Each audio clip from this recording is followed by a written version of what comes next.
السلام علیکم ناظرین، سپورٹس اب اردو پر خوش آمدید۔ آج کی ویڈیو میں ہم بات کریں گے پاکستان بمقابلہ زمبابوے تیسرے T20 میچ کی، جس میں پاکستان کو زمبابوے کے ہاتھوں ایک شرمناک شکست کا سامنا کرنا پڑا۔ یہ شکست نہ صرف پاکستان کے مداحوں بلکہ پوری دنیا کرکٹ کے شائقین کے لیے حیران کن تھی۔ میچ کے بعد پاکستان کے کپتان سلمان علی آغا کے بیان نے بھی نئی بحث چھیڑ دی۔ ناظرین، پاکستان ٹیم نے پہلے بیٹنگ کرتے ہوئے محض 133 رنز کا ہدف دیا، جو کہ زمبابوے کی مضبوط بیٹنگ لائن اپ کے لیے کافی نہ تھا۔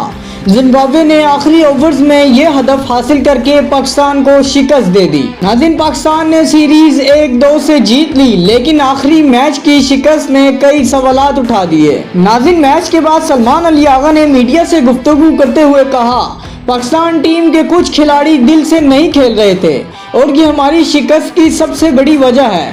انہوں نے مزید کہا کہ بیٹنگ لائن اپ کی سست کارکردگی اور فیلڈنگ کی ناقص حالت شکست کا سبب بنی۔ انہوں نے تجویز دی کہ فخر زمان اور آصف علی جیسے کھلاڑیوں کو دوبارہ ٹیم میں شامل کیا جائے تاکہ بیٹنگ کو مضبوط کیا جا سکے۔ ناظرین، پاکستانی شائقین نے بھی سوشل میڈیا پر اپنی مایوسی کا اظہار کیا اور ٹیم کی بیٹنگ اور فیلڈنگ کی کارکردگی پر شدید تنقید کی۔ اور زمبابوے کے سٹار آل راؤنڈر سکندر رضا نے کہا، پاکستان ٹیم اپنی بیٹنگ کی وجہ سے ہاری، وہ دباؤ میں کھیلنے میں ناکام رہی۔ ناظرین، آپ کے خیال میں پاکستان ٹیم کو کن شعبوں میں بہتری کی ضرورت ہے؟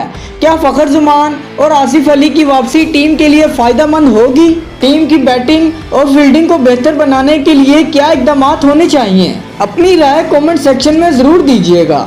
اگر آپ کرکٹ کی مزید اپڈیٹس اور تجزیے دیکھنا چاہتے ہیں تو ہمارے چینل کو سبسکرائب کریں اور بیل آئیکن کو پریس کرنا نہ بھولیں۔ ملتے ہیں اگلی ویڈیو میں، تب تک کے لیے اللہ حافظ۔